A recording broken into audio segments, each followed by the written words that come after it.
Hello and welcome to Some Dude's Shed. It's Newsday. So in the news this week, Queen Elizabeth II launches her own range of dog perfume. Ohio mayor, who said ice fishing shanties may lead to prostitution, resigns after multiple controversies.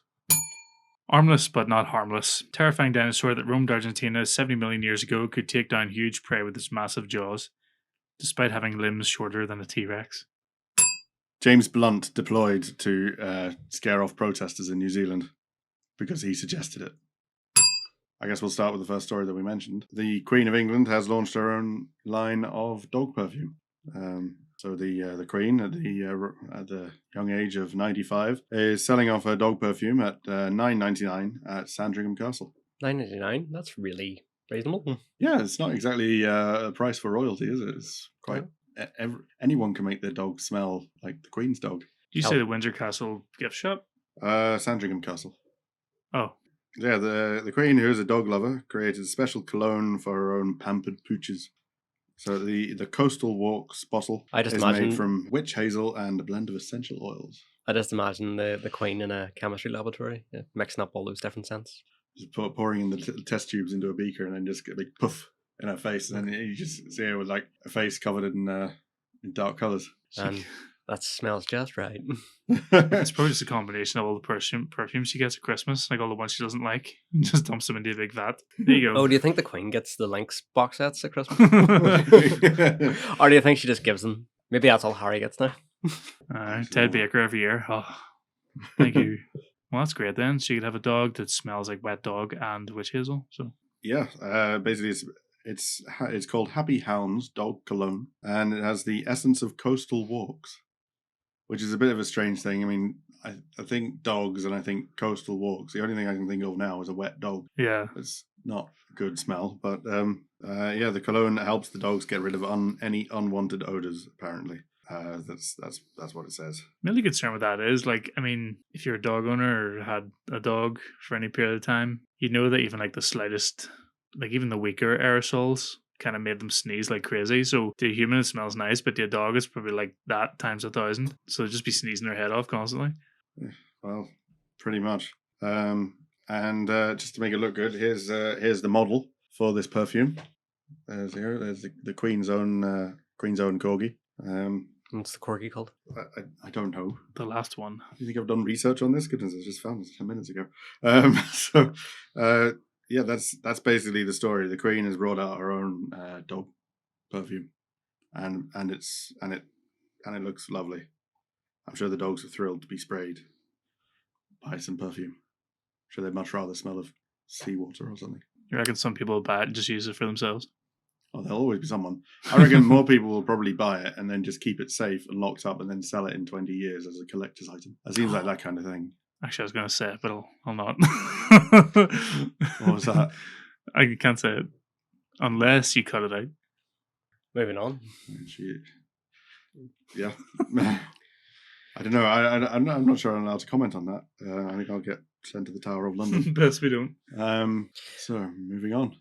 Ohio mayor, who said ice fishing shanties may lead to prostitution, resigns after multiple controversies. Hudson, Ohio. An Ohio mayor has resigned from his mostly ceremonial office after two high-profile political controversies. Craig Sherbert submitted his resignation Monday morning to the clerk of the city council and issued a statement. The mayor made national headlines last week when he voiced concerns that allowing ice fishing at parks would bring prostitution to the city. Sherbert also made news last year when he called for school board members to resign over an optional book in a college-level class at Hudson High School that he called... Shit. I can't actually say it on YouTube. No. Can you bleep it out? Bleep. That he called... Did he call it beep, beep, beep, beep, beep? Oh, dear. Nonsensory book, then. Well, what I'm more interested in is ice fishing claim. So ice fishing, right? That's when, you see the picture of the guy with a little fishing rod sitting next to a little circular hole in the middle of a frozen lake. That's the ice fishing we're talking about. Yes. Yeah. How does that lead to prostitution? The hole reminds him of a glory hole, and therefore he can connect the dots. I can't. I imagine it's a dot that he drew in his own mind. I don't quite understand it, to be honest. It's I can't match No, I can't do it. Why has he been forced to step down? Was it because of that book? Oh, the school board was getting threats. From him? No, from parents. He wasn't very popular then. No, what he said caused the school board to get threats. Hmm. So at Well, perhaps the school board shouldn't have dodgy books. Summit County Prosecutor Sherry Bevan Walsh's office reviewed the allegations and released a blistering rebuke into the mayor's claims and the scores of threats against school board members that followed. So basically, he's made claims and it's resulted in people. Yeah, but what if his claims are true? It's like, well, they have dodgy, weird, really creepy, pervy books in the library. I don't know. That's we haven't done that much research. We don't know what the book is actually like. This just goes into the other headline. So he's resigned, but he brought up before about the ice fishing shanties, so it goes into a different article. Hudson, Ohio Mayor, a discussion on whether to allow ice fishing at an Ohio park took an unexpected turn on Tuesday at a city council meeting when the mayor suggested setting up ice shanties could lead to prostitution. After several minutes of discussion about whether ice fishing should be permitted at a city park, Hudson Mayor Craig Sherbert said he wanted to raise some data points for council to consider. He suggested council discuss the issue with the fire chief before making a final decision, and then he turned his attention to whether ice shanties would be allowed. Does someone come back next year and say, I want an ice shanty on the Hudson Spring Park for X amount of time? Sherbert asked, and if you then allow ice fishing with shanties, then that'll lead to another problem, prostitution. Now you've got the police chief and the police department involved. Council President Chris Foster, who was sitting next to Sherbert as he made the statement, appeared to be caught off guard by the mayor's concern. Foster then turned back to the audience and said, okay. Yeah, so that's why I brought up the prior article. He's now resigned. Good. I think the world might be a better place without him. He sounds a bit crazy. Still wonder how he got into that place, into that position in the first place. Well, the people put him there, so I assume. Well, if he's the mayor, I assume he was elected. That doesn't actually say. Apparently his job's mostly ceremonial, apparently. Anyway, moving on. So yeah, armless, but not harmless. So basically they discovered this new species of dinosaur in Argentina. Roamed Argentina 70 million years ago, and it just haunted purely with its jaws. It had like two little arms, but they were like, they may as well not have been there. So like T-Rex then? So it was like T-Rex, but it's more pathetic looking than the T-Rex. T-Rex already has pretty pathetic arms. I mean, as big and scary as a T-Rex is, I don't think it could do a pull-up. Like, it didn't even do anything with its arms, did it? Not really. A bit useless. They named it the Guemisia ochoai. The crappiest thing about being a T-Rex is not being able to have a wank, probably. That's why I was so angry. I don't really know much more to say about this other than to... have you got a picture of it? Yeah, we got to see the picture of the dinosaur with non-existent arms. Here you go. Yep, that's like a... that looks like a T-Rex with a growth problem. Is it me, or does it look like those... You know the body modification people? They get things inserted under their skin. Oh no, do you know what... But his jaws were nothing to be licked at anyway. Licked at? That's the thing. I remember there's a dinosaur relating to Argentina. It was discovered in Argentina, and it was really, really big. It's a new, like a Brachiosaurus, one with the long necks. It's like that, but bigger. Yeah. And they found it in Argentina, so they called it Argentinosaurus. So I'm actually curious to some of the comments here. Oh, go on. The comments might be quite good. With a mouth like that, who needs arms? I've seen people in McDonald's eating without no arms, so it's not uncommon. So finally something with smaller arms than Jordan Pickford. I'll have these comments about Jordan Pickford. Who is he? Who's Jordan Pickford? I'm going to really Google Jordan. Oh, actually, I think I know. Is it Jordan Pickford? Pickford. Yeah. He's a goalkeeper. Oh, right. So he must have missed, did he? He must have missed a goal.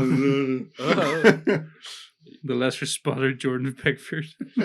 These are all having a go at Jordan Pickford. Two stories about Jordan Pickford today. Leave the lad alone. If you're happy and you know it, clap your O.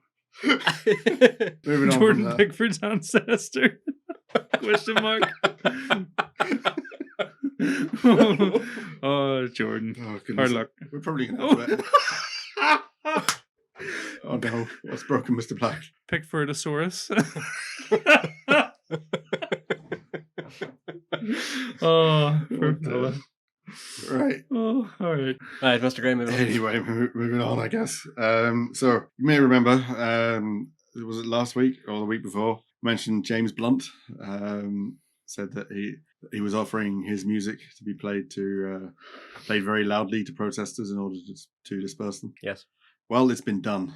Someone has followed James Blunt's suggestion. Is this not a war crime? Well, I think they only played one song at a time, so it's verging. This has to be in like North Korea or something. Close. It's in New Zealand. Oh, somewhere even worse. Close enough. Yeah. So there have been protests in New Zealand. I'm not entirely sure why or how, because everyone's stuck in their houses, and they've been trying to disperse the crowd by playing very loud music. So what they've been playing is soundtrack to Frozen. They've been playing Celine Dion, Barry Manilow, and the Macarena. No. I imagine the Frozen soundtrack would just get a sing along with it. Not? Yeah, I mean, I'm not gonna lie, it's a good song. It was good the first few times I heard it. Let it go of your anger. Then after the 1000th time I heard it, I just started to hate it. I don't know, probably playing a few songs by Psy on loop would be enough to disperse me.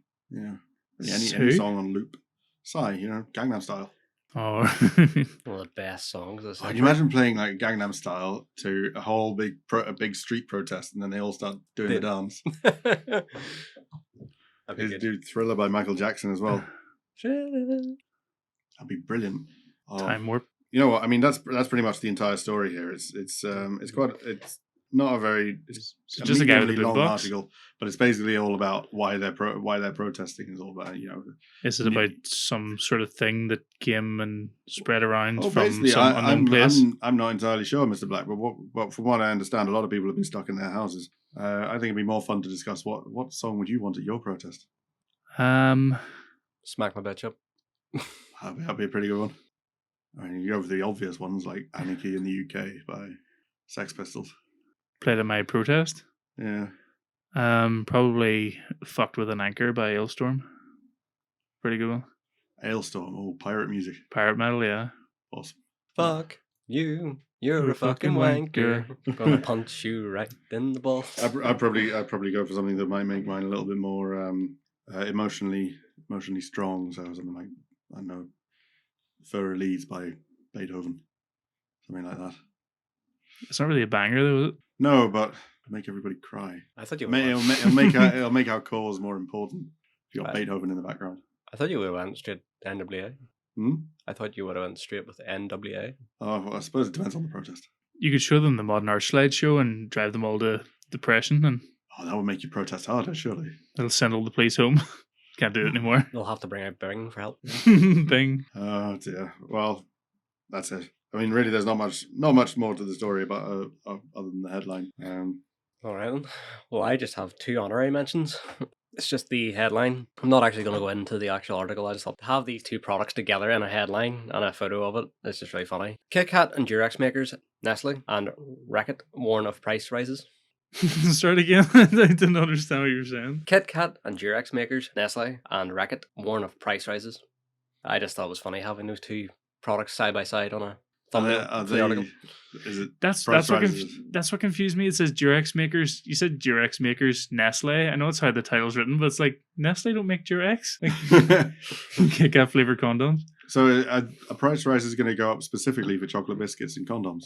No, I think there's price rises going up across the board. These companies are just putting out warnings. So I also seen a warning earlier from Heineken. Yeah. Saying their product's going to go up in price. Yeah, I actually saw as well. Like there's inflation's an all-time high or something since like 1992. It's kind of everything. Everything's going up. If the fuel prices go up, everything else goes up because fuel's needed for everything. You can't deliver stuff without fuel. Can't make it without fuel. Exactly. Another honorary mention is condom sales shoot up as lockdowns loosen. Well, that's definitely a good news story. And it's more picture of Durex. So what you're saying is they're going to be in a period of booming sales and they're going to put up prices. Some baby booming too, from the sounds of it. Well, if they're selling condoms, no. Baby boom too. Electric Boogaloo. Whole new generation of boomers. Exactly. Sales of KY lubricant and Veet hair removal have also seen their sales resurge. Yeah, so people can go out. If they brought out limited edition Kit Kat condoms, then yeah, absolutely. Sadly, initially you'd probably make a killing in sales of that. just to see what the hell it's about, and then obviously sales will go down. But anyway, that's it for today's I've washed episode. my hands of this conversation. Yep. Good night, everybody. Till next time. Bye bye.